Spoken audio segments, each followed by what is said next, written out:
হেমন্তের খুব সুন্দর একটি সকাল, একেবারে কুয়াশা ঢাকা, একেবারে ঘাসের উপরে শিশির পড়েছে, হয়তো কিছুক্ষণ পরে রোদও বেরোবে। যখন এই রোদ শিশিরের উপরে পড়বে তখন অনেকটা মুক্তোর মতো দেখা যাবে সেই ঘাসের উপরে যে শিশির কণাগুলো রয়েছে সেগুলোকে। এবং ঠিক এভাবে আমাদের একটি সকাল শুরু হয়, এবং যখন এরকম একটি সুন্দর সকাল শুরু হয় সেই সকালটিকে আমরা নিঃসন্দেহে বলি শুভ সকাল। এবং এই শুভ সকালের সাথে সাথে জানাচ্ছি সবাইকে স্বাগত। আজ সকালের বাংলাদেশে আপনাদের সঙ্গে আছে আমি রিশাদ হাসান। শুরুতে যে কাজটি করব সেটি হলো দেখে নেব ইতিহাসের এই দিনে আজ কি ঘটেছিল।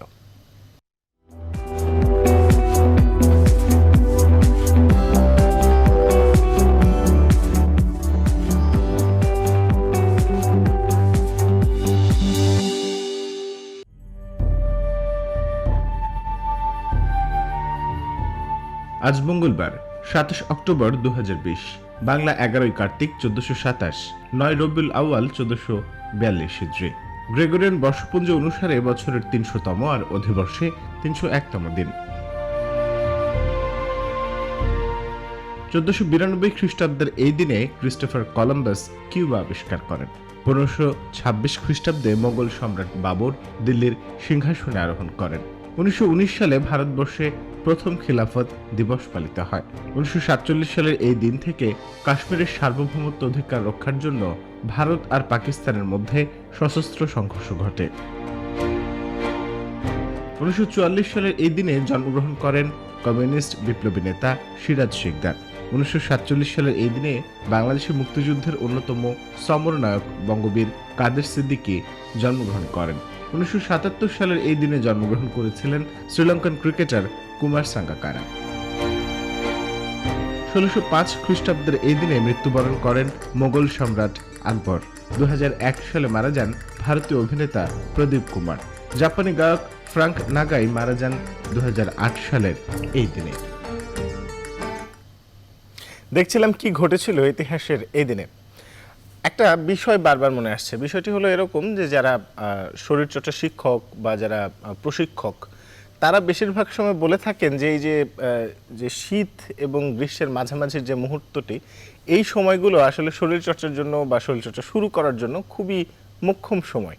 কারণ যারা বিশেষ করে যারা ওয়েট লুজ করতে চান বা যারা নিজের ইমিউন সিস্টেমকে আরেকটু বাড়াতে চান তাদের জন্য কিন্তু আসলে এই সময়টা ব্যায়াম শুরু করার জন্য খুবই উত্তম সময়, এবং বিশেষ করে সকালবেলা তো বটেই। এবং ব্যায়ামের ভিতরে সবচেয়ে গুরুত্বপূর্ণ বা শরীরচর্চার মধ্যে সবচেয়ে গুরুত্বপূর্ণ এবং সবচেয়ে জনপ্রিয় যেটি সেটি হলো ইয়োগা। সেই সাথে আমাদের ইয়োগা শোতে চলে যাচ্ছি নিয়মিত আয়োজনে।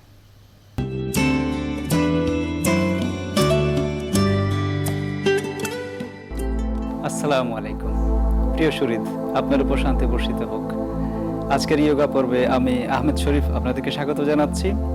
সুস্থ দেহ, প্রশান্ত মন, কর্মব্যস্ত সুখী জীবনের এই অভিযাত্রায় আপনিও অংশগ্রহণ করেছেন, এই জন্য আপনাকে আবার অভিনন্দন। আমার সঙ্গে আছেন সাইকোলজিস্ট মোকাররমা, আছেন নওশাদ। চলুন তাহলে আজকের পর্ব আমরা শুরু করি। আজকে আমরা একটা আসন চর্চা করব, সেই সঙ্গে আমরা একটা প্রাণায়াম চর্চা করব, যে প্রাণায়ামটা আমাদের জন্য খুবই উপকারী, বিশেষ করে স্ট্রেস টেনশন দূর করার জন্য, স্থির হওয়ার জন্য। তো আজকে আমরা যে আসনটার উপরে কনসেন্ট্রেট করব সেই আসন হচ্ছে পদহস্তাসন বা হস্তপদাসন। পদটাকে আপনি আগে বলেন অথবা হস্তটাকে আপনি আগে বলেন, একই জিনিস। হস্তপদাসন বা পদহস্তাসন। তো পদ মানে হচ্ছে পা, হস্ত মানে হচ্ছে হাত সংস্কৃতে। তো এই পদ হস্ত এই দুটো মিলেই হচ্ছে পদহস্তাসন। অর্থাৎ যে আসনে হস্ত দিয়ে পদটাকে, পাটাকে ধরা হয় সেই আসনের নাম হচ্ছে পদহস্তাসন বা হস্তপদাসন। স্টর্ক পশ্চার, ইংরেজিতে বলে স্টর্ক। স্টর্ক মানে হচ্ছে এক ধরনের পাখি, যেটা সারস জাতীয় পাখি। তো এই পাখিটা আমরা বক জাতীয় পাখিও বলতে পারি। এইরকম একটা পজিশন হয়, এই জন্য এটাকে বলা হয় স্টর্ক পশ্চার।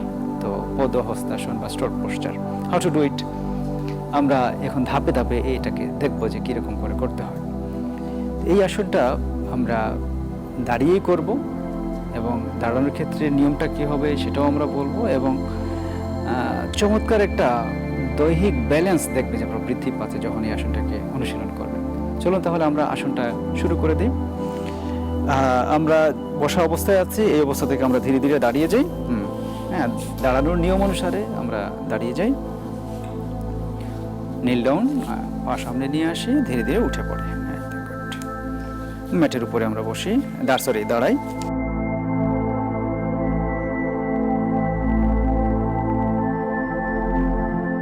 দু পায়ের মধ্যে কিছুটা ফাঁকা রাখতে পারেন, অথবা যদি আপনি পারেন তাহলে চাইলে আপনি পা দুটোকে একসঙ্গে ক্লোজ করেও রাখতে পারেন।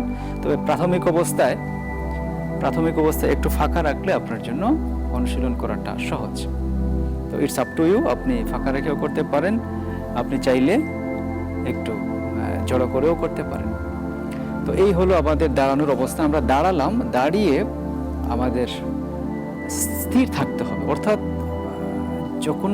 যখনই আমরা যে ধরনের আসন করছি, সেটা দাঁড়িয়ে হোক বসে হোক, আমাদের মেরুদণ্ডটা যেন স্ট্রেট থাকে প্রাথমিক অবস্থায়। তো আমাদের মেরুদণ্ড স্ট্রেট আছে, আমরা দাঁড়িয়ে আছি সহজভাবে, টেনশন ফ্রি। এবার আমরা ধীরে ধীরে আসনের দিকে যাব। আসনটা কীরকম করতে হবে? প্রথমে আমরা ধীরে ধীরে হাতটাকে উপরের দিকে তুলে তারপরে আস্তে আস্তে আমাদের সামনের দিক, অর্থাৎ কোমর থেকে উপরের অংশ, এটা সামনের দিকে চলে যাবে। আমাদের কপাল, নাক কিংবা এই অংশটুকু আমাদের হাঁটুতে লাগানোর চেষ্টা করব, এবং হাত দিয়ে আমাদের পদটাকে, অর্থাৎ পাটাকে আমরা ধরবো, এবং চমৎকার একটা ভঙ্গিমা হবে। প্রিয় দর্শক, আপনারা যখন দেখবেন ভালো লাগবে, এবং এটা আপনার উপকারের ক্ষেত্রে অনেক সহযোগিতা করবে। উপকারগুলো আমরা একটু পরে বলছি। তাহলে আমরা ধীরে ধীরে হাত দুটোকে উপরের দিকে তুলি, দুই হাত উপরে তুলি, হ্যাঁ, দুই হাত উপরে, হ্যাঁ, উঠছে, হ্যাঁ, উপরের দিকে তুলতে থাকেন। এই কানের সঙ্গে বাহু লাগানো থাকছে, প্রিয় দর্শক খেয়াল করবেন, কানের সঙ্গে বাহুটা লাগানো থাকবে, কানের সঙ্গে বাহুটা লাগানো থাকছে। এবার যে কাজটা করতে হবে, এবং আমাদের আরেকটা জিনিস খেয়াল করতে হবে প্রিয় দর্শক, যে আমাদের বুড়ো আঙুল দুটোকে যদি আমরা এক করে রাখতে পারি, এটা আমাদের জন্য অনেক উপকার। তো এটা রাখতেই হবে এমন কোনো কথা নেই। রাখলে সুবিধাটা কি? অনেকের কি হয়, আপনার হাতটা এরকম হয়ে যায়, কারো এরকম হয়ে যায়, এই যে সামনে পেছনে চলে যায়, এটা থেকে আপনি মুক্তি পাবেন। এই কারণে আপনি যদি আঙুল দুটোকে এরকম করে রেখে দিতে পারেন, ঝামেলা মুক্ত।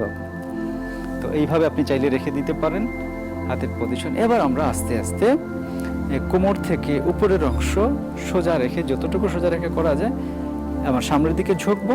ধীরে ধীরে আমরা সামনের দিকে ঝুঁকি, হ্যাঁ, সামনের দিকে ঝুঁকি। এবার হাত দিয়ে, হস্ত দিয়ে আমাদের পাটাকে আমরা ধরি, হ্যাঁ, পাটাকে ধরলাম। এটা একটা ফেজ, একটা স্টেজ। এরপরে আমরা ধীরে ধীরে আমাদের মাথা, কপাল, নাক যাই বলেন, এটাকে হাঁটুতে লাগানোর চেষ্টা করব। হ্যাঁ, এবার একটু নাক লাগানোর চেষ্টা করি, এবং দুই হাত দিয়ে পেছন দিকটা আমরা একটু ধরে রাখি। এবার আস্তে আস্তে আগের পজিশনে চলে আসবো। আমরা ধীরে ধীরে চলে আসি, হ্যাঁ, চলে আসি, হ্যাঁ, আস্তে আস্তে উঠে পড়ি। গুড।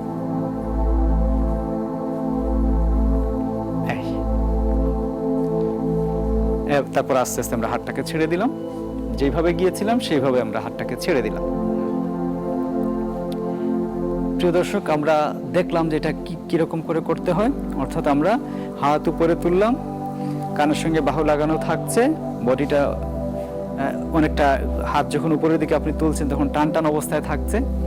এরপরে আমরা কোমর থেকে উপরের অংশটুকুকে সোজা রেখে, অর্থাৎ এটাকে কিছু না করে আমরা ধীরে ধীরে সামনের দিকে ঝুঁকলাম। এই অংশটুকুতে আমাদের হাঁটুতে লাগানোর চেষ্টা করলাম।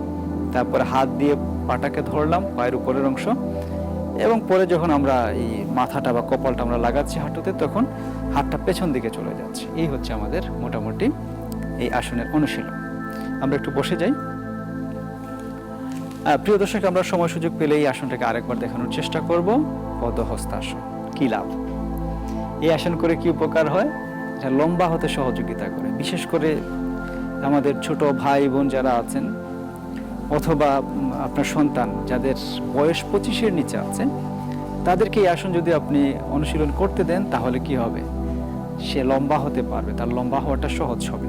অর্থাৎ তার যে উচ্চতা বাড়ানো যে সময়, এটা হচ্ছে 25-এর নিচে। মেডিকেল সায়েন্স বলছে যে 25-এর পরে নর্মালি আমাদের হাড়ের বৃদ্ধিটা সেরকম করে ঘটে না, যার ফলে এর মধ্যেই আপনাকে চেষ্টা করতে হবে। ইয়োগা হচ্ছে একটা প্রক্রিয়া, যে প্রক্রিয়া যদি আমরা অনুশীলন করি, আপনার হাইটটাকে আপনি বাড়াতে পারেন। এরকম করে হাইটটাকে বাড়ানোর আরও অনেক আসন আছে, লম্বা হওয়ার অনেক আসন আছে, আমরা চর্চা করতে পারি। তো পদাহস্তাসন বা হস্তপদাসন হচ্ছে তার মধ্যে একটি আসন। এবং এই আসন করার আগে একটু সতর্কতা আছে, যারা হাই ব্লাড প্রেশারে ভুগছেন, যাদের ব্যাক পেইন আছে, ঘাড় ব্যথা আছে, সার্ভাইকাল স্পন্ডিলাইটিস আছে, কঠিন হৃদরোগ আছে, তারা এই আসন এই ধরো অর্থাৎ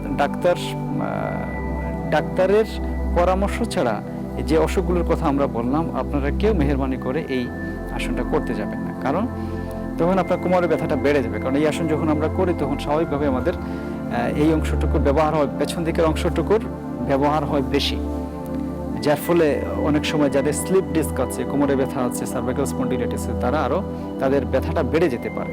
তো এ কারণে সবসময় ইয়োগা একজন এক্সপার্টের, যিনি ইয়োগা সম্পর্কে ভালো জানেন, তার অপিনিয়ন নিয়ে এবং চিকিৎসকের পরামর্শ নিয়ে, কারণ আপনি যদি রোগ ব্যাধিতে ভোগেন, এটা অনুসারেই চিকিৎসক আপনাকে বলবেন যে আপনি ইয়োগা অথবা এক্সারসাইজ করতে পারবেন কিনা, এটা একটা দিক। আরেকটা দিক হচ্ছে ইয়োগা এক্সপার্টের অপিনিয়ন নেওয়া। তিনিও ডাক্তারের মতোই, তিনি জানেন যে কোন আসন কখন করতে হবে, কোন রোগের সময় এটা থেকে বিরত থাকতে হবে, তিনি সেটা জানেন। তার অপিনিয়নে যদি আপনি শুরু করেন, ইউ আর সেফ।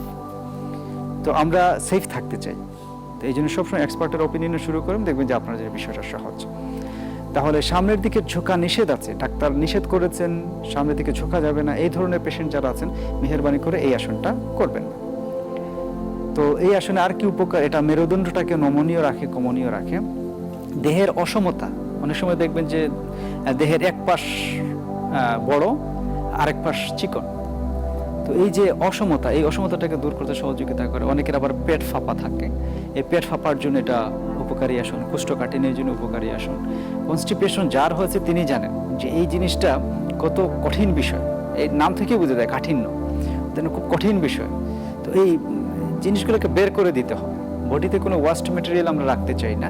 তো এটার জন্য এই আসন করবেন, দেখবেন যে আপনার কোষ্ঠবদ্ধতা দূর হচ্ছে, অজীর্ণ, খাবার খেয়ে হজম হয় না, তো এই ধরনের অসুখ বিসুখ থেকে আমরা নিরাময় লাভ করতে পারি এই আসনের মধ্য দিয়ে। পেটের অতিরিক্ত চর্বি, প্রিয় দর্শক আপনারা খেয়াল করে দেখেছেন, যখন ওনারা এই আসনটাকে চর্চা করেন তখন কিন্তু পেটে প্রচণ্ড চাপ পড়ে, এই আসন করতে গিয়ে চাপ পড়ে, নানান জায়গায় অনেক চাপ পড়ে। এই বিশেষ করে পেটের চর্বিটা দূর হয়, অন্যান্য জায়গার চর্বি, অর্থাৎ শরীরের কোথাও অবাঞ্ছিত চর্বি জমার সুযোগ পায় না যদি আপনি এই আসনটাকে নিয়মিত অনুশীলন করতে পারেন। আর ইন্টারনাল অর্গানগুলোর চমৎকার এক্সারসাইজ হয়। আপনি দেখবেন এই আসন করার সময় আপনার কি হয়, আপনার পাকস্থলী, স্টমাক, লিভার, যকৃৎ, প্লিহা, স্প্লিন, প্যানক্রিয়াস, এই গ্ল্যান্ডগুলো এই গ্ল্যান্ডটা অ্যাক্টিভেট হচ্ছে এবং এগুলোকে সুস্থ রাখছে। এবং আর কি হয়, যাদের একটু নিম্ন রক্তচাপ আছে, লো ব্লাড প্রেশার যাদের, তাদের জন্য উপকারী আসন হচ্ছে এই আসন। কারণ এই আসন আমাদের রক্তচাপ, বিশেষ করে লো ব্লাড প্রেশার যেটা আছে সেটাকে নিয়ন্ত্রণে রাখে। এই আসন করবেন, নিয়ন্ত্রিত হবে, আপনি চমৎকার সুস্বাস্থ্যের অধিকারী হতে পারবেন। তাহলে আমরা দেখলাম যে আসন, সেই আসন নাম হচ্ছে পদহস্তাসন বা হস্তপদাসন, স্টক পশ্চার, খুবই উপকারী আসন। আর সতর্কতা আমরা যেটা বললাম, প্রিয় দর্শক আপনারা সেটাকে অনুসরণ করবেন, আপনি সেফ অ্যান্ড সাউন্ড থাকবেন। এবার আমরা প্রাণায়ামের দিকে চলে যাব। এবার আমরা অনুশীলন করব প্রাণায়াম, প্রাণের আয়াম, প্রাণের বিস্তার, প্রাণশক্তি বৃদ্ধি পাওয়া প্রাণায়াম। তো আজকে আমরা যে প্রাণায়ামটাকে অনুশীলন করব সেই প্রাণায়ামের নাম হচ্ছে স্থিরম প্রাণায়াম। যে প্রাণায়াম অনুশীলন করলে আপনি স্থির হবেন, মনের চাঞ্চল্য দূর হবে, চপলতা দূর হবে, মন স্থির হবে, মনটা শরীর মন শিথিল হবে, আর মেডিটেশন করার জন্য আপনাকে উপযুক্ত অবস্থায় নিয়ে যাবে। অর্থাৎ মেডিটেশনের জন্য উপকারী একটা বিষয় হচ্ছে স্থিরম প্রাণায়াম। মেডিটেশন, ধ্যান যখন আপনি করবেন, এই প্রাণায়ামটাকে যদি অনুশীলনে রাখেন, দেখবেন যে মেডিটেশনের গভীর লেভেলে আপনি পৌঁছতে পারছেন। ধ্যান হচ্ছে মনের বিষয়, মনের চর্চা। তো মনের চর্চার জন্য স্থিরম প্রাণায়ামটা খুবই উপকারী। কি প্রক্রিয়াটা কীরকম, যে আপনি যে কোনো একটা ধ্যান আসনে বসবেন, সেটা বজ্রাসন হোক, পদ্মাসন হোক, যে কোনো ধরনের ধ্যান আসনে আপনি মেডিটেটিভ পোজে বসলেন। বসার পরে কিচ্ছু না, you will do nothing but just observe your breath, how it is coming, how it is going. আপনার দমটাকে অবলোকন করবেন। আপনি স্থির হয়ে বসে আছেন, এই নাকের নস্ট্রিল, নাকের দুই ছিদ্র দিয়ে আপনার দম ফুসফুসে যাচ্ছে, আবার বেরিয়ে আসছে। এই যে দমটা ভেতরে যাচ্ছে, আবার বেরিয়ে আসছে। মনের চোখে কল্পনায় আপনি দমটাকে দেখতে থাকবেন। এই বাতাসের ছোঁয়া নাকের 2 ছিদ্রের মধ্যে আপনি অনুভব করবেন যে বাতাস ফুসফুসে যাচ্ছে, আবার বেরিয়ে আসছে। এটাকে আপনি খেয়াল করবেন। যত খেয়াল করবেন, অবজার্ভ করবেন আপনার ব্রেথটাকে, দমটাকে, আপনি শ্বাসটাকে আপনি যত দেখবেন, দেখবেন যে আপনি স্থির হয়ে আসছেন। এটা প্রশান্তি আপনার মধ্যে বিরাজ করছে। চমৎকারভাবে আপনি ধ্যানের গভীর স্তরে পৌঁছে যেতে পারবেন। তো এই প্রাণায়ামটা আমরা চোখ বন্ধ করেই করব। তো আমাদের সহযোগী ইনস্ট্রাক্টর যারা আছেন তারা এটাকে দেখাচ্ছেন। দেখানোর কিছু নাই, এটা আমরা যে কোনো একটা মেডিটেটিভ পোজে বসে যাব। তো আমরা একটু পদ্মাসনে বসি। প্রথমে দণ্ডাসন, তারপরে ডান পাটাকে ভাঁজ করা, বাম পাটাকে ভাঁজ করা। এবার ডানটা ভাঁজ করে আমরা করে ফেলি। আপনি ঠিক আছে, আপনি সামনের দিক থেকেও দেখান, অসুবিধা নাই। উনি এই দিক থেকে দেখাক, অসুবিধা। আপনি যেদিকে আছেন এদিকে থাকেন, সমস্যা নেই। আমরা প্রিয় দর্শক নানান দিক থেকে দেখলাম, যাতে পদ্মাসন কিরকম করে করতে হয়। মেরুদণ্ড স্ট্রেট থাকবে, মেরুদণ্ড স্ট্রেট থাকছে, রিল্যাক্স।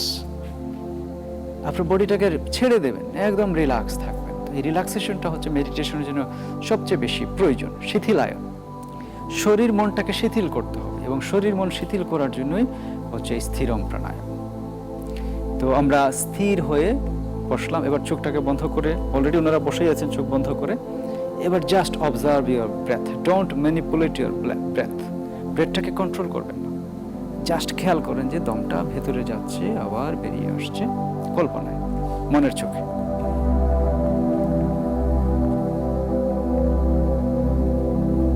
গুড। আমরা তাহলে দেখলাম যে দমটাকে জাস্ট অবজার্ভ করা হচ্ছে, আর কিছুই করা হচ্ছে না। এই পৃথিবীতে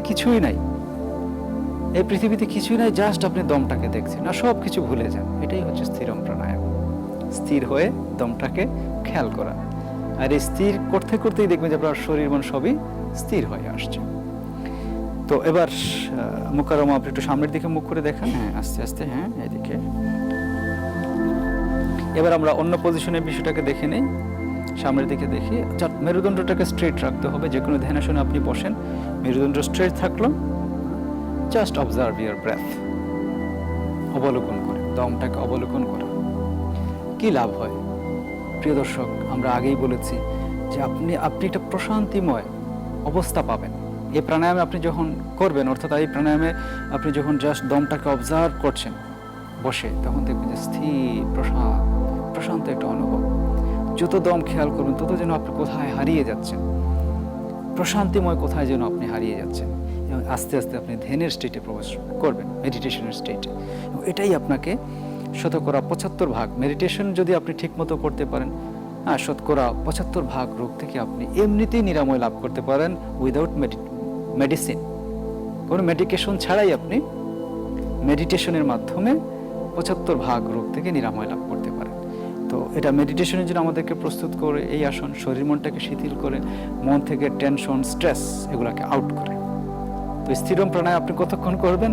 আপনার যতক্ষণ ভালো লাগে ততক্ষণ করেন। স্ট্রেস টেনশনে আক্রান্ত হয়েছেন, অস্থিরতা কাজ করছে, চাপ অনুভব করছেন, কি করেন? জাস্ট একটা মেডিটেটিভ পোজে বসে যান, বসে জাস্ট দমটাকে আপনি অবজার্ভ করেন। দেখবেন কিছুক্ষণের মধ্যে আপনি শিথিল হয়ে আসছেন, আপনার মনটা স্থির হয়ে আসছে, একটা ভালো লাগা অনুভব তৈরি হচ্ছে, এবং এই ভালো লাগা অনুভব দিয়ে আপনি আপনার সমস্যাটাকে আপনি সলিউশন করতে পারবেন। স্থিরম প্রাণায়াম গেল। এবার আমরা নেচারোপ্যাথিতে চলে যাব। নেচারোপ্যাথিতে কি করবেন? যে শরীরকে খাবার দিতে হবে। নেচারোপ্যাথিতে বলা হয়ে থাকে যে শরীরকে খাবার না দিলে সে কি হবে না, সে আপনাকে ভালো কিছু উপহার দেবে না, এবং সেই খাবারটা অবশ্যই কি হতে হবে? পুষ্টি বিজ্ঞানসম্মত হতে হবে। সেই খাবারটা আপনি যে ধর্ম অনুসরণ করেন, সেই আপনি যে ধর্ম অনুসরণ করেন, ধর্ম অনুসারে সেটাকে আপনি নিতে পারেন। অর্থাৎ আপনার রুচি, আপনার ধর্ম, আপনার বিশ্বাস অনুসারে সঠিক বৈজ্ঞানিক যুক্ত খাবার আপনি খাবেন, তাহলে দেখবেন ভালো থাকবেন। এক্ষেত্রে আমরা কি করতে পারি? যে ভিটামিন সি প্রতিদিন আমাদেরকে খেতে হবে। কেন? ভিটামিন সিটা আমাদের বডি থেকে প্রয়োজনীয় যেটা আছে সেটা রেখে দেয়, তারপর এটা সব বেরিয়ে যায়। তো যার ফলে এটাকে আপনাকে প্রতিদিন খেতে হবে। ভিটামিন সি প্রতিদিন আপনাকে খেতে হবে। এবং মানব শিশু পৃথিবীতে এই একটা দুর্বলতা নিয়ে পৃথিবীতে জন্মগ্রহণ করে, একটা ভিটামিনের অভাব নিয়ে পৃথিবীতে জন্মগ্রহণ করে, অর্থাৎ এটা তাকে নিতে হবে, ওকে খেতে হবে। এই জন্য আমাদেরকে ভিটামিন সি এই ধরনের খাবার প্রতিদিন খেতে হবে। অর্থাৎ টক জাতীয় জিনিস যা আছে যত আমরা খাবো, কারণ যেহেতু প্রতিদিন বেরিয়ে যাচ্ছে, প্রয়োজনীয়টা রেখে বেরিয়ে যাচ্ছে, সুতরাং এটাকে প্রতিদিন খেতে হবে। তার টক জাতীয় জিনিস আমাদের খাবার তালিকায় যেন সবসময় থাকে। এক্ষেত্রে লেবুটাকে আমরা খুব সহজে ইউজ করতে পারি। লেবু যদি প্রতিদিনের তালিকায়, খাবারের তালিকায় থাকে, তাহলে ভিটামিন সি নিয়ে আমাদেরকে কোনো চিন্তা করা লাগে না। প্রিয় দর্শক, এটাকে আমরা অন্তর্ভুক্ত রাখবো। এবার আমরা আমাদের যে আসন আছে সেই আসনটাকে আমরা আরেকবার একটু দেখে নেব। আর স্থিরম প্রাণায়াম যেটা আছে সেটা তো আমরা দেখলামই, তো আমরা আসনটাকে আরেকবার একটু দেখে নিই। প্রিয় দর্শক, আপনাদেরকে দেখানোর জন্য আমাদের ইনস্ট্রাক্টর যারা আছেন তারা একটু দাঁড়িয়ে যাবেন। হ্যাঁ, একটু দাঁড়িয়ে যাই। আস্তে আস্তে দাঁড়ান, তাড়াহুড়া কিছু নাই, আস্তে আস্তে। হ্যাঁ, গুড। ডান পা সামনে দিয়ে আমরা ধীরে ধীরে দাঁড়িয়ে যাই। হ্যাঁ, গুড। আমরা দাঁড়িয়ে গেলাম। এবার ধীরে ধীরে আমরা হাত দুটোকে উপরের দিকে তুলবো। দুই হাত আমরা একটু উপরে তুলি। হাত উঠছে। হ্যাঁ, কানের সঙ্গে বাহু লাগানো থাকবে। উপরে যখন উঠছে তখন শেষ অবস্থায় গিয়ে কানের সঙ্গে বাহু লাগানো থাকছে। হাতের পজিশন এই থাকছে, অর্থাৎ বুড়ো আঙুল দুটোকে আমরা একসঙ্গে লাগিয়ে নিচ্ছি। এই তো, চমৎকার।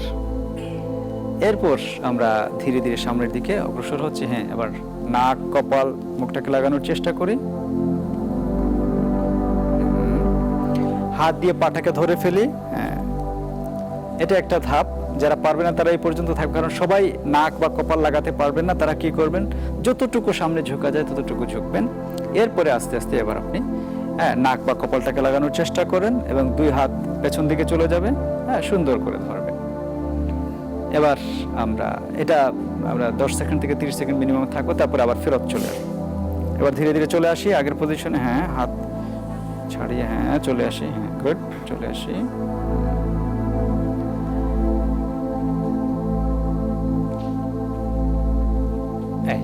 এই হলো। হ্যাঁ, এবার হাত ছেড়ে দিই, হাতটাকে আমরা ছেড়ে দিই। হ্যাঁ, এই হলো একবার।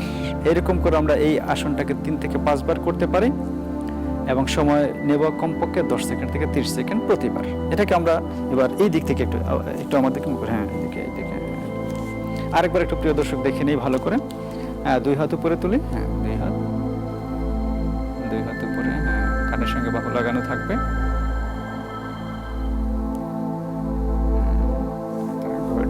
সামনের দিকে আসি আস্তে আস্তে। হ্যাঁ, হাত দিয়ে পাটাকে আমরা ধরি। হ্যাঁ, এবার সেকেন্ড স্টেপ। যারা একটু ভালো পারবেন তারা কি করবেন, হ্যাঁ, পেছন দিকটা ধরেন, নাক লাগান। গুড। এবার আস্তে আস্তে আগের পজিশনে আমরা চলে আসি। হ্যাঁ, আস্তে আস্তে চলে আসি। হ্যাঁ, গুড। এবার ধীরে ধীরে হাতটাকে আমরা ছেড়ে দেই, স্বাভাবিক অবস্থায় দাঁড়াই, তারপরে ধীরে ধীরে আমরা পদ্মাসনে বসি। প্রিয় দর্শক, আমরা দেখলাম একটা আসন, একটা প্রাণায়াম, হস্ত পদাসন বা পদ হস্তাসন। এটাকে আমরা অনুশীলনে রাখবো। আর একটা দেখলাম আমরা প্রাণায়াম, যে প্রাণায়ামটা আমাদের মনটাকে, শরীরটাকে স্থির করতে সহযোগিতা করে, স্থিরম প্রাণায়াম। এবং শরীরে ভিটামিন সি ঢোকাতে হবে। এটা বডিতে থাকে না, প্রয়োজনীয় অংশটা রেখে দিয়ে চলে যায়। এটা আমরা নিশ্চিত করবো। আমাদের খাবার দাবারে টক জাতীয় জিনিস আমরা অন্তর্ভুক্ত করব। আমরা চমৎকার সুস্বাস্থ্যের অধিকারী হতে পারবো। তো প্রিয় দর্শক, আপনারা সবাই সুস্বাস্থ্যের অধিকারী হন, সুস্থ দেহ, প্রশান্ত মন, কর্মব্যস্ত সুখী জীবনের অধিকারী হন, সেই প্রত্যাশায় আজকের যোগা পর্ব আমরা এখানেই শেষ করছি। পরবর্তী পর্বে আবারও দেখা হবে। ভালো থাকুন, সুস্থ থাকুন, আনন্দে থাকুন। আল্লাহ হাফেজ।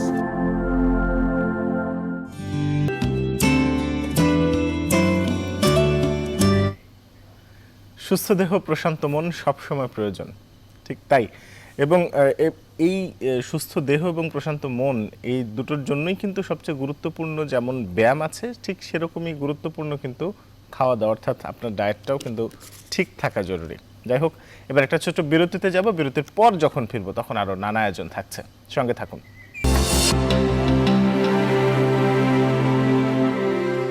বিরতির পর আবারও স্বাগত জানাচ্ছি। দেখছেন নিউজ 24 চলছে আজ সকালে বাংলাদেশ। আপনাদের সঙ্গে আছে আমি রিশাদ হাসান। এবং প্রতিনিয়ত আমাদের জীবনের সঙ্গে অনেক কিছু এমনভাবে ওতপ্রোতভাবে জড়িয়ে যায় যে জিনিসগুলোকে চাইলেই আমরা এড়িয়ে যেতে পারি না। ঠিক যেমনটি সংবাদপত্র, আমাদের প্রতিদিন সকালবেলা ঘুম থেকে উঠলে জানতে ইচ্ছে করে বিশ্বব্যাপী কী চলছে, দেশে আজ কী চলছে, কোন বিষয়টি নিয়ে আলোচনা হচ্ছে, সমালোচনা হচ্ছে। তাই চলুন সংবাদপত্রের পাতায় দেখে আসি আজ কী শিরোনাম হয়েছে।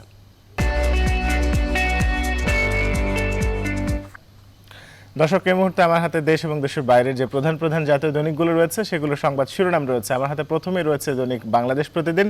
দৈনিক বাংলাদেশ প্রতিদিন আজ শিরোনাম করেছে হাজী সেলিমের পুত্রের জেল। এরপর আমার হাতে রয়েছে দৈনিক কালের কণ্ঠ। দৈনিক কালের কণ্ঠ শিরোনাম করেছে হাজী সেলিমের পুত্রের জেল, উচ্চশিক্ষা ও চাকরির বাজারে জটিলতা বাড়বে। এরপরে আমার হাতে রয়েছে দৈনিক প্রথম আলোর অনলাইন সংস্করণ। তারা লিখেছে কাউন্সিলর পদ থেকে বরখাস্ত হচ্ছেন ইরফান সেলিম। একই সঙ্গে এরপরে আমার হাতে যে পত্রিকাটি রয়েছে সেটি দৈনিক সমকাল। দৈনিক সমকালও আজ একই শিরোনাম করেছে হাজী সেলিমের ছেলে ও দেহরক্ষীর কারাদণ্ড এবং সেই সঙ্গে আক্রান্ত 4 লাখ ছাড়ালো। ডেইলি সান আজকে একটি ভিন্ন ধর্মী শিরোনাম করেছে। দি ডেইলি সান লিখেছে ফ্লাড ইটস ইনটু টাকা 20 বিলিয়ন ক্রপস। এরপরে আমার হাতে রয়েছে দি ডেইলি স্টার। ডেইলি স্টার শিরোনাম করেছে vaccine for all free of cost. এরপর আমার হাতে রয়েছে আনন্দবাজার পত্রিকা। পার্শ্ববর্তী দেশের এই পত্রিকার অনলাইন সংস্করণ আজ শিরোনাম করেছে গভীর সংকটে সৌমিত্র, দেয়া হলো ভেন্টিলেশনে। হিন্দুস্তান টাইমস এই মুহূর্তে আমার হাতে রয়েছে। তারা শিরোনাম করেছে central law in works to curb air pollution. এরপর আমার হাতে রয়েছে New York Times. The New York Times আজ তাদের অনলাইন সংস্করণে শিরোনাম করেছে vote reflects deep polarisation over President Trump's nominee. সবশেষ আমার হাতে দি গার্ডিয়ান রয়েছে। ব্রিটিশ এই পত্রিকার শিরোনাম আজকে Barrett confirm to Supreme Court in victory for conservatives. এই ছিল আমার হাতে থাকা দেশ এবং দেশের বাইরের যে প্রধান প্রধান সংবাদপত্রগুলো সেগুলো শিরোনাম। এবারে আমরা বিস্তারিত আলোচনায় যাব। আজকে আমাদের সঙ্গে বিস্তারিত আলোচনায় যোগ দেবে রেজাউল হক কৌশিক, সিনিয়র সাংবাদিক, দৈনিক ইত্তেফাক। রেজাউল হক কৌশিক, শুভ সকাল এবং স্বাগত আপনাকে নিউজ 24 আজ সকালে বাংলাদেশে। আমরা আজকে পত্রিকা জুড়ে, বিশেষ করে আমাদের দেশি পত্রিকা জুড়ে বেশ কিছু শিরোনাম দেখতে পেয়েছি। যদিও আমরা এই আলোচিত শিরোনামে আজকে আমরা একটু পরে যাব, কিন্তু তার আগে আমরা একটু ডেইলি সানের একটা শিরোনাম দেখতে পাচ্ছি, ফ্লাড ইটস ইনটু টাকা 20 বিলিয়ন ক্রপস। আমরা সেটা নিয়ে একটু কথা বলবো যে আসলে এই বন্যা আমাদের আসলে কতখানি ক্ষতি করে গেল, বিশেষ করে আমরা সেটার প্রভাব হয়তো দেখতে পাই কাঁচা বাজারগুলোতে গেলে। আপনি কি মনে করছেন? জি, ধন্যবাদ। নিউজ 24 কে ধন্যবাদ জানাচ্ছি। আপনি ঠিকই বলেছেন, আমাদের কৃষি প্রধান দেশ এবং আমাদের কৃষকরা প্রতিনিয়ত আমাদের খাদ্য যোগান দেওয়ার জন্য কাজ করছেন। কিন্তু যখন প্রাকৃতিক দুর্যোগের মতো এই বন্যা, খরা, জলোচ্ছ্বাস এগুলো যখন আসে তখন আসলে আমাদের প্রথম আঘাতটা হানে কিন্তু কৃষির উপরে। যে কৃষির যেসব পণ্য তারা উৎপাদন করেন তার উপরে প্রথম আঘাতটা আসে। এবং আমরা এখন দেখতে পাচ্ছি যে আলু থেকে শুরু করে আমরা এর আগে কখনো কিন্তু দেখিনি যে আলুর এত বেশি দাম হয়। এর জন্য সরকারকেও হস্তক্ষেপ করা লাগছে। এখন যারা ব্যবসায়ী আছেন, আলু যারা হিমাগারে যারা সংরক্ষণ করেন তাদের সঙ্গে দফায় দফায় মিটিং করা লাগছে।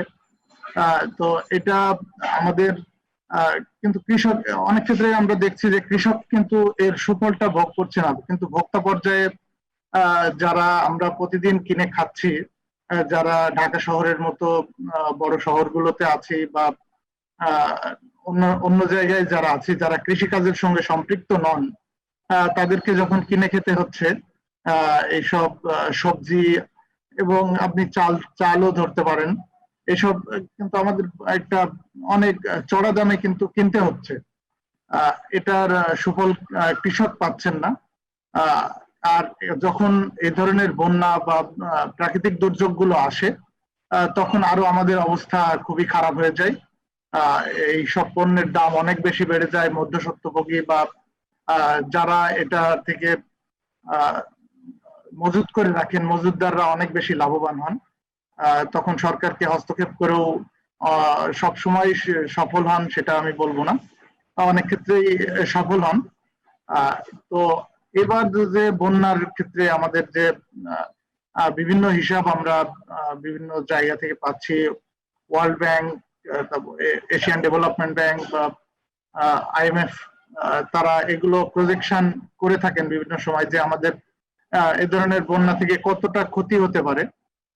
তেমনি একটা রিপোর্ট ডেইলি সানে করেছে, এবং এটা আমাদের জন্য, আমরা আমাদের যে এখন কোভিড এর কারণে তো আমরা এমনিতেই অর্থনৈতিকভাবে ক্ষতিগ্রস্ততার মধ্যে আছি, এরপরে যদি আবার এই বন্যার আমাদের আঘাত আনে তাহলে আমরা আসলে একটা বড় ক্ষতির মধ্যে পড়ে যাব, আমাদের অর্থনৈতিক দিকটা অনেক পিছিয়ে পড়বো আমরা।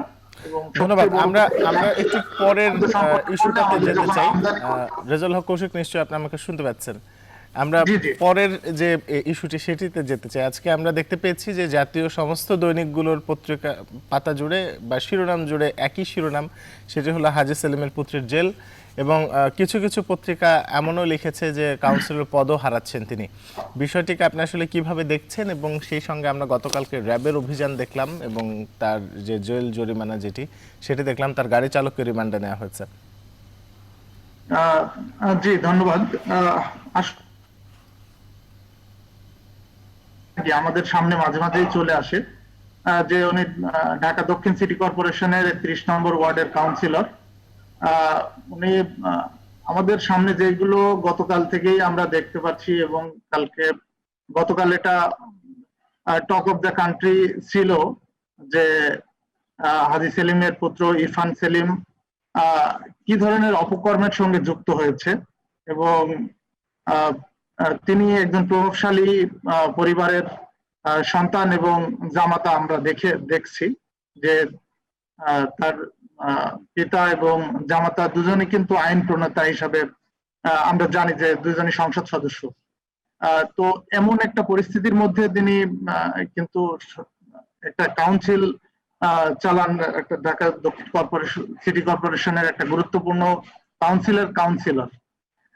তো ওনাদের মতো মানুষ যদি এ ধরনের অপকর্মের সঙ্গে যুক্ত হয়, আসলে তো গতকাল যে ঘটনা র্যাব ঘটালো, একটা ঘটনার প্রেক্ষাপটে যে উনি যে খারাপ ব্যবহারটা করেছেন আগের দিন রাতে, আমরা জানি যে তিনি নৌবাহিনীর একজন লেফটেন্যান্ট পদমর্যাদার একজন অফিসারের সঙ্গে তিনি খুবই দুর্ব্যবহার করেছেন, তাকে মারধর করেছেন, তার গাড়ি চালক সহ। তো এটা আমরা যদি দেখি, এটা আসলে কোনো বিচ্ছিন্ন ঘটনা আমরা এটাকে বলতে না বলে, এটা আসলে অনেকেই প্রভাবশালী যারা আছেন এরকম কিন্তু অপকর্ম করে যাচ্ছেন। তো সরকারকে প্রথমে ধন্যবাদ জানানো দরকার যে পুলিশ বাহিনী বা র্যাবের মাধ্যমে এই অপকর্মগুলোর একটা সুষ্ঠু সিস্টেম তদন্তের মধ্যে বা সিস্টেমের মধ্যে এনেছেন, এবং আমরা দেখেছি যে এটা একটা খুব দ্রুত ডিসিশন নিয়েছে র্যাবের যে ম্যাজিস্ট্রেট, উনি দ্রুত ডিসিশন নিয়ে তার 1 বছরের জেলও হয়েছে, দুইটা সেগমেন্টে 1 বছরের জেল হয়েছে। এবং এই ধরনের যদি অপকর্মের দৃষ্টান্তমূলক শাস্তির আওতায় আনা যায়, আসলে এসব অপরাধী যারা রয়েছে তাদেরকে দৃষ্টান্তমূলক শাস্তির আওতায় আনা গেলে নিঃসন্দেহে আসলে বিচারহীনতার সংস্কৃতি নয়, বিচারের সংস্কৃতি সেটি ফিরে আসবে। সেই জায়গাটি আসলে আপনি বলতে চাচ্ছেন। অনেক ধন্যবাদ রেজাউল আপনাকে আমাদের সঙ্গে যুক্ত হওয়ার জন্য। দর্শক, এতক্ষণ পর্যন্ত আমাদের সঙ্গে সংবাদপত্র পর্যালোচনায় যুক্ত হয়েছিলেন রেজাউল হক কৌশিক, সিনিয়র সাংবাদিক, দৈনিক ইত্তেফাক। আমরা তার সঙ্গে কথা বলছিলাম। এছাড়াও কিন্তু আসলে আজকের যে জাতীয় দৈনিকগুলো রয়েছে সেগুলোতে যেই সংবাদগুলো প্রাধান্য পেয়েছে, বিশেষ করে দৈনিক কালের কণ্ঠের একটি দেখতে পাচ্ছি যে লিখেছে উচ্চশিক্ষা ও চাকরির বাজারে জটিলতা বাড়বে, বিশেষজ্ঞ মতামত বিষয়ক একটি প্রতিবেদন, এবং সেখানেও কিন্তু আসলে খুব গুরুত্বপূর্ণ দিকগুলো তুলে ধরা হয়েছে। এবং সেই সঙ্গে বাজার কেন নিয়ন্ত্রণহীন, যেটা নিয়ে আমরা আসলে শুরুতে আলাপ করছিলাম, সেটি দৈনিক বাংলাদেশ প্রতিদিন শিরোনাম করেছে, এবং সেখানেও বেশ কিছু বিশেষজ্ঞ মতামত রয়েছে এবং খুব চমৎকার কিছু প্রতিবেদন এবং গুরুত্বপূর্ণ বিষয়গুলো কিন্তু সামনে চলে এসেছে। যাই হোক, এই মুহূর্তে আমরা একটু দেখে নিতে চাইবো যে আসলে আজকে কার ভাগ্যের চাকা কোন দিকে ঘুরবে। আজকে রাশিফল।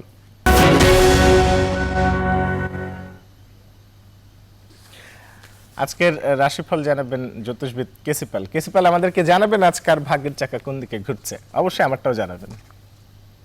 অসংখ্য ধন্যবাদ। সেই সঙ্গে নিউজ 24 এর পক্ষ থেকে সকল দর্শকদের জন্য আন্তরিক শুভেচ্ছা ও অভিনন্দন। সর্বপ্রথম মেষ রাশি জাত ব্যক্তি যারা আছেন তাদের জন্য আজকের দিনটিতে চতুর্দিক থেকে তরতাজা উন্নতি করে চলবেন। এমনকি পাওনা টাকা আদায় হতে পারে বা ডাকযোগে চেক, মানি অর্ডার, বিকাশ বা নগদ অর্থ হাতে আসতে পারে। সেই সঙ্গে গৃহবাড়ি, ভূমি সম্পত্তি, ফ্ল্যাট বাড়ি বা যানবাহন ক্রয়ের স্বপ্ন পূরণের দিকে ধাবিত হতে পারে। তাছাড়া নিঃসন্তান দম্পতিদের জন্য শুভ সংবাদ আসতে পারে। এমনকি ভাঙ্গা প্রেম বন্ধুত্ব জোড়া লাগতে পারে। এবার বৃষ রাশির জাত ব্যক্তি যারা আছেন তাদের জন্য আজকের দিনটিতে কর্মের সুনাম যশ পদোন্নতির পথ সুগম করবে। এমনকি কর্ম ও ব্যবসা বাণিজ্যের বাড়তি দায়িত্বভার বর্তাতে পারে। সেই সঙ্গে বাণিজ্যিক সফল লাভদায়ক, এমনকি ভ্রমণকালীন পরিচয় বন্ধুত্বের রূপ নিতে পারে। তাছাড়া মামলা মোকদ্দমা ও কোর্ট কেসের রায় পক্ষে আসতে পারে। শিক্ষার্থীদের জন্য সুবর্ণ সুযোগ অপেক্ষা করতে পারে। শত্রুরা পিছু হটতে বাধ্য হবে। এবার মিথুন রাশি জাত ব্যক্তি যারা আছেন তাদের জন্য আজকের দিনটিতে ভাগ্য লক্ষ্মী প্রসন্ন হওয়ায় সফলতা আপনার গৃহে বাসা বাঁধবে। যে কাজে হাত দেবেন তাতেই কম বেশি সফলতা প্রাপ্ত হবেন। এমনকি হারানো বুকের ধন বুকে ফেরার জন্য দিনটি রেকর্ড সৃষ্টিকারী দিবস হিসেবে গণ্য হবে। সপরিবারে কাছে পিঠে ভ্রমণ যোগ পরিলক্ষিত হচ্ছে। এবার কর্কট রাশি জাত ব্যক্তি যারা আছেন তাদের জন্য আজকের দিনটিতে বিশেষ করে ব্যবসা বাণিজ্যে মন্দা, কর্মী হয়রানিমূলক দুর্বদলি, অপরদিকে খরচের লাগামহীন চাপ আপনাকে জীর্ণ করে তুলতে পারে। তাই তো চোর, চিটিংবাজ, অজ্ঞান পার্টি, লুটতরাজ প্রভৃতির খপ্পর থেকে বাঁচতে নিজেকে গুটিয়ে রাখতে হবে। এতদ সত্ত্বেও ভাই বোন আত্মীয় পরিজনরা সংকট কালে সাহায্যের হাত বাড়িয়ে ধরবে। এবার সিংহ রাশির জাত ব্যক্তি যারা আছেন তাদের জন্য আজকের দিনটিতে জীবন সাথী, শ্বশুরালয়, এমনকি মাতুলালয় থেকে প্রচুর সহযোগিতা পাবেন। সেই সঙ্গে প্রেম, রোমান্স, বিনোদন, ভ্রমণ, বিবাহ, বিনিয়োগ, বন্ধুত্ব শুভ এমনকি সুদূর প্রসারী হবে। সেই সঙ্গে গৃহবাড়ি অতিথি সমাগমে মুখর হয়ে থাকবে। তবে অপরিচিত কাউকে আশ্রয় দেওয়া নির্বুদ্ধিতার পরিচয় বহন করতে পারে। এবার কন্যা রাশির জাত ব্যক্তি যারা আছেন তাদের জন্য আজকের দিনটিতে শরীর স্বাস্থ্যের প্রতি নজর রাখতে হবে। মনে রাখবেন সিজনাল রোগ ব্যাধির প্রকোপ বাড়তে পারে। আয় বুঝে ব্যয় করতে হবে, নচেত সঞ্চয়ে হাত পড়তে পারে। সেই সঙ্গে লটারি, জুয়া, রেস, শেয়ার সহ সকল প্রকার অনুচিত কাজবাজ এড়িয়ে চলতে হবে। অবশ্য শ্রমিক কর্মচারীদের মনে মালিক প্রীতি দেখা দেবে। তাছাড়া মন ধর্মের প্রতি বিশেষভাবে আকৃষ্ট হয়ে থাকবে। এবার তুলা রাশির জাত ব্যক্তি যারা আছেন তাদের জন্য আজকের দিনটিতে কর্ম এমনকি ব্যবসা বাণিজ্যে তথা উন্নতি করে চলবেন। সেই সঙ্গে হারানো পিতৃ মাতৃ ধন সম্পদ সম্পত্তি পুনরুদ্ধারের পথ সুপ্রশস্ত হবে। তাছাড়া বিদেশ গমন ও স্বদেশ প্রত্যাবর্তনের পথ খুলতে পারে। তবে অপরিচিত কাউকে আশ্রয় দেওয়া খাল কেটে কুমির আনার সমান হতে পারে। এবার বৃশ্চিক রাশির জাত ব্যক্তি যারা আছেন তাদের জন্য আজকের দিনটিতে দাম্পত্য সুখ শান্তি প্রতিষ্ঠা বজায় রাখতে জীবন সাথীর মতামতকে গুরুত্ব দিতে হবে। মনে রাখবেন দুর্জন আত্মীয় বেশে যথা সর্বস্ব লুফে নেবার চেষ্টা চালাবে। অবশ্য প্রেমী যুগলের প্রেম বিবাহের মাধ্যমে সমাজে স্বীকৃতি পেতে পারে। সেই সঙ্গে সহকর্মী ও অংশীদারদের কাছ থেকে প্রাপ্ত সহযোগিতা আটকে থাকা কাজ সচল করতে পারে। এবার ধনু রাশির জাত ব্যক্তি যারা আছেন তাদের জন্য আজকের দিনটিতে গৃহবাড়িতে কোনো না কোনো মাঙ্গলিক অনুষ্ঠান অনুষ্ঠিত হতে পারে। এমনকি ভাই বোনদের কাছ থেকে প্রচুর সহযোগিতা পেতে পারেন। সন্তানদের কেরিয়ার অধ্যয়ন, স্বাস্থ্য বিষয়ক দুশ্চিন্তার অবসান করতে পারে। মন ধর্মের প্রতি আকৃষ্ট থাকতে পারে। এমনকি লৌকিকতায় ব্যয়ের মাত্রা সীমা ছাড়িয়ে যেতে পারে। এবার মকর রাশির জাত ব্যক্তি যারা আছেন তাদের জন্য আজকের দিনটিতে চতুর্দিক থেকে লাগাতার উন্নতি করতে থাকায় শূন্য পকেট পূর্ণ হয়ে উঠবে। তাছাড়া বাণিজ্যিক পরিকল্পনা বাস্তবায়িত হবে। এমনকি ভ্রমণকালীন পরিচয় থেকে বন্ধুত্বে, বন্ধুত্ব থেকে অদূর ভবিষ্যতে পরম আত্মীয়ের রূপ নিতে পারে। নিঃসন্তান দম্পতিদের কোল আলোকিত হয়ে উঠতে পারে। পিতামাতার কাছ থেকেও প্রচুর সহযোগিতা পেতে পারেন। এবার কুম্ভ রাশির জাত ব্যক্তি যারা আছেন তাদের জন্য আজকের দিনটিতে বিশেষ করে মনোবল, জনবল, অর্থবলের গ্রাফ চাঙ্গা হয়ে উঠবে। এমনকি বেকার যুবক যুবতী যারা আছেন তাদের মুখে হাসির ঝলক ফুটতে পারে। সেই সঙ্গে বিদেশে অবস্থানরত স্বজনদের স্বদেশ প্রত্যাবর্তন করতে পারে। তবে রাগ, জেদ, অহংকার, আবেগ ক্ষতির কারণ হবে। সেই সঙ্গে দুই চাকার যানবাহন বর্জন করতে হবে। এবার মীন রাশির জাত ব্যক্তি যারা আছেন তাদের জন্য আজকে দিনটিতে টাকা পয়সা হাতে আসার আগেই খরচের খাত তৈরি হয়ে যাবে। এমনকি দিনের শেষে তারল্য সংকটে পড়তে হতে পারে। সময় মতো শ্রমিক কর্মচারীদের বেতন ভাতা দিতে না পারায় কলকারখানার উৎপাদন ব্যাহত হতে পারে। সেই সঙ্গে দূর থেকে আসা কোনো অপ্রিয় সংবাদে মন বিষণ্ণ হয়ে পড়তে পারে বা পরিবারের কোনো বয়স্ক লোকের শরীর স্বাস্থ্য খারাপ হয়ে পড়তে পারে, এমনকি বাড়ির ইলেকট্রনিক সামগ্রী, বৈদ্যুতিক মিটার, জলের কল, আসবাবপত্র প্রভৃতি মেরামতে আপনাকে নাজেহাল হতে হতে পারে। রাশিফল সংক্রান্ত তথ্য এ পর্যন্তই। ধন্যবাদ ডক্টর কেসি পাল আজকের রাশিফল আমাদেরকে জানানোর জন্য। আজকে আসলে কার দিন কেমন যাবে সেটুকু জানলাম, তবে একটা জিনিস আমি জানি যে এখন আমরা একটা জায়গায় ঘুরতে যাব, সে জায়গাটি হলো লালনের দেশ। সে জায়গাটিতে কেটেছে রবীন্দ্রনাথের যৌবনকাল। ঠিক তাই, যাচ্ছে কুষ্টিয়ায়। কুষ্টিয়া কলেজ নিয়ে একটা চমৎকার প্রামাণ্যচিত্র দেখে ফিরছে।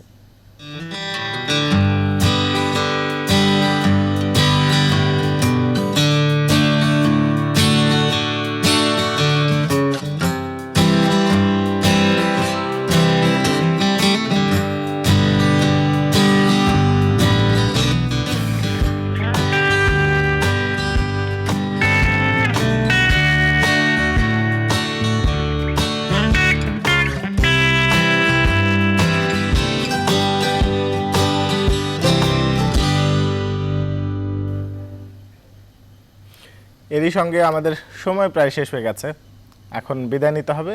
যেতে যেতে একটা ছোট্ট কথা বলে যাই, সেটা হলো এমন যে আসলে আমরাও কোনো না কোনোভাবে আমাদের সময়টাকে সুন্দর করতে পারি, আমাদের দিনটাকে সুন্দর করতে পারি।